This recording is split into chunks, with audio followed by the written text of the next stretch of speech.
चलिए सीधे शुरू करते हैं 16 दिसंबर 2025 के सुजस सार का विस्तृत विश्लेषण। आज के बुलेटिन में सरकार की कई बड़ी घोषणाएं हैं, कई योजनाएं हैं और हम एक एक करके हर जरूरी तथ्य को समझेंगे जो परीक्षा के लिहाज से बहुत महत्वपूर्ण है। तो आज हम क्या क्या कवर करने वाले हैं। सबसे पहले बीकानेर में हुई विकास की बड़ी घोषणाएं, फिर देखेंगे कि सिंचाई और ऊर्जा के क्षेत्र में कौन सी बड़ी परियोजनाएं हैं। इसके बाद सरकार के 2 सालों के काम का एक तुलनात्मक विश्लेषण करेंगे जो बहुत दिलचस्प है।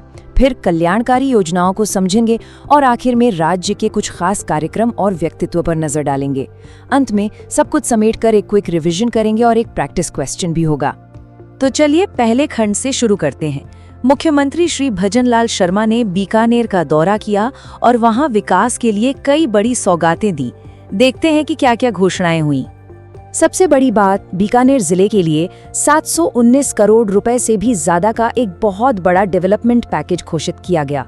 ये एक बहुत बड़ी रकम है जिसका सीधा असर जिले के इंफ्रास्ट्रक्चर पर पड़ेगा।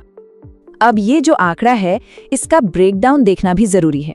देखिए, 612 करोड़ रुपए से ज्यादा तो सिर्फ शिलान्यास के लिए हैं, मतलब नई परियोजनाओं की नींव रखी गई है, और 107 करोड़ रुपए से ज्यादा उन कामों के लिए जो पूरे हो चुके हैं, जिनका लोकार्पण हुआ।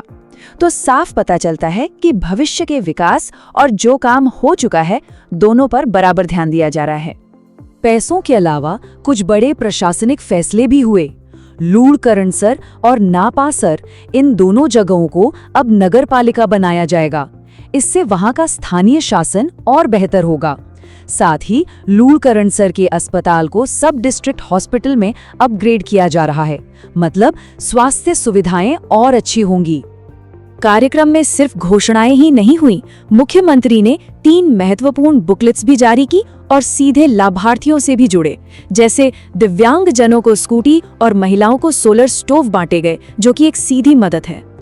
चलिए अब देखते हैं कि ये जो 719 करोड़ रुपए का बड़ा निवेश है वो जमीन पर कैसे दिखेगा, खासकर सिंचाई और ऊर्जा जैसे जरूरी सेक्टर्स में। इस टेबल से पता चलता है कि सिंचाई के इंफ्रास्ट्रक्चर पर कितना जोर है। बरसलपुर कैनाल के नवीनीकरण के लिए 250 करोड़, डॉक्टर करनी सिंह लिस्ट कैनाल में स्प्रिंकलर सिस्टम के लिए 270 करोड़ रुपए। इसका मकसद पानी का सही इस्तेमाल करना है। यहाँ तक कि बीकानेर शहर की सीवरेज की पुरानी समस्या के लिए भी 100 करोड़ का प्रावधान किया गया है। ऊर्जा के क्षेत्र में भी बड़े कदम उठाए जा रहे हैं, खासकर रिन्यूएबल एनर्जी पर। पीएम कुसुम योजना के तहत एक नया सोलर प्लांट लगाया जा रहा है और मंसूरी 2 में एक नया ग्रिड सबस्टेशन यानी जीएसएस बनाया जा रहा है, जिससे बिजली की सप्लाई और मजबूत होगी। और हाँ, एक बहुत बड़ा लक्ष्य रखा गया है। सरकार का टारगेट है कि 2027 तक प्रदेश के सभी जिलों में किसानों को दिन के समय बिजली मिल सके। ये एक बहुत बड़ी पहल है और इसकी शुरुआत 22 जिलों में हो भी चुकी है। अब आते हैं एक बहुत ही दिलचस्प सेक्शन पर। यहाँ हम पिछले 2 सालों में सरकार के काम की तुलना उससे पहले के 5 साल के कार्यकाल से करेंगे। जो लोग परीक्षा की तैयारी कर रहे हैं उनके लिए ये तुलनात्मक डेटा बहुत बहुत जरूरी है। जरा इस चार्ट पर नजर डालिए। ये आंकड़े वाकई एक बड़ी कहानी कहते हैं। पिछले सिर्फ 2 सालों में 85,000 हेक्टेयर्स अतिरिक्त सिंचाई क्षमता विकसित की गई और इसकी तुलना अगर पिछले पूरे 5 साल से करें तो वो आंकड़ा सिर्फ 52,000 हेक्टेयर था। मतलब आप खुद सोचिए काम की रफ्तार में कितना बड़ा फर्क है। यही ट्रेंड हमें कृषि तारबंदी में भी दिखता है। पिछले 2 सालों में 299 लाख मीटर तारबंदी हुई, जबकि पिछले 5 सालों में ये आंकड़ा सिर्फ 113 लाख ही मीटर था, मतलब लगभग 3 गुना का उछाल। जल संरक्षण की बात करें तो फार्म पॉन्ड बनाने में भी तेजी आई है। पिछले 2 सालों में 35,000 से ज्यादा फार्म पॉन्ड्स बने, जबकि उससे पहले के 5 सालों में ये संख्या 29,000 थी। और तो और गौशालाओं को दिए जाने वाले अनुदान में भी यही पैटर्न है। पिछले 2 सालों में जो आर्थिक मदद दी गई है वो पिछले पूरे 5 साल की कुल मदद से भी ज्यादा है। अच्छा, 1 मिनट रुकते हैं। अगर ये जो हम डिटेल में एक एक फैक्ट का एनालिसिस कर रहे हैं वो आपकी तैयारी में सच में मदद कर रहा है तो एक छोटा सा काम जरूर करें। स्मार्टेस्ट सिंपल को लाइक, शेयर और सब्सक्राइब कर लीजिए। इससे हमें भी मोटिवेशन मिलता है कि हम रोज आपके लिए ऐसे ही सुजस सार का पूरा विश्लेषण लेकर आएं। चलिए अब आगे बढ़ते हैं और अपना ध्यान कल्याणकारी योजनाओं पर लगाते हैं, खासकर उन योजनाओं पर जो श्रमिकों और जनजातीय समुदायों के लिए बनाई गई हैं।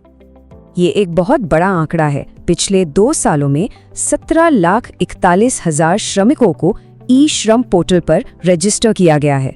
इससे उन्हें सरकारी योजनाओं का फायदा उठाने में आसानी होगी। श्रमिकों के कल्याण के लिए कई तरह के काम हुए हैं। उन्हें आर्थिक मदद दी गई, बीमा से जोड़ा गया और लोन की सुविधा भी दी गई। और एक बहुत ही महत्वपूर्ण बात, न्यूनतम मजदूरी में 26 रुपए रोज की बढ़ोतरी की गई है, जिसका सीधा असर मजदूरों की कमाई पर पड़ता है। सरकार ने सामाजिक सुरक्षा पर भी काफी ध्यान दिया है। एक बड़ी पहल के तहत विमुक्त और घुमंतु समुदायों के 22,000 से ज्यादा परिवारों को रहने के लिए जमीन के पट्टे दिए गए हैं, जो उन्हें एक तरह की स्थिरता देता है। ये चार्ट हमें दिखाता है कि जनजातीय विकास के लिए कितने बड़े पैमाने पर अलग अलग अभियान चल रहे हैं। आदि कर्मयोगी अभियान के जरिए गांव में प्लानिंग हो रही है, तो वन धन विकास केंद्रों के जरिए रोजगार के मौके दिए जा रहे हैं। हर अभियान का एक खास मकसद है। अब आते हैं उस सेक्शन पर जो परीक्षाओं के लिए बहुत खास होता है। हाल की खबरों में रहे मुख्य कार्यक्रम, जगहें और लोग। इन डिटेल्स पर ध्यान देना जरूरी है। जयपुर के जवार कला केंद्र यानी JKK में एक राज्य स्तरीय प्रदर्शनी चल रही है।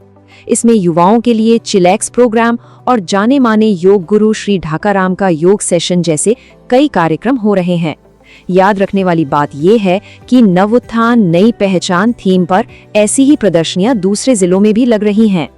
ये टेबल एक क्विक रिवीजन गाइड की तरह है। इसमें आज के बुलेटिन में बताई गई सभी जरूरी जगहें और उनकी अहमियत एक साथ दी गई हैं, जैसे लूनकरनसर और नापासर नई नगरपालिका बन गए और जवाहर कला केंद्र प्रदर्शनी का वेन्यू है। ठीक वैसे ही ये टेबल उन सभी प्रमुख व्यक्तियों की लिस्ट है जो इन घटनाओं से जुड़े हैं। मुख्यमंत्री श्री भजनलाल शर्मा से लेकर स्वास्थ्य मंत्री श्री गजेंद्र सिंह खीवसर तक इन प्रमुख लोगों के नाम और उनके पद याद रखना जरूरी है। चलिए, अब तक हमने जो कुछ भी पढ़ा है उसे एक फाइनल समरी में मंडित करते हैं और फिर एक प्रैक्टिस क्वेश्चन से अपनी समझ को परखते हैं। ये समरी टेबल आज के विश्लेषण के सबसे जरूरी फैक्ट्स को एक जगह ले आती है।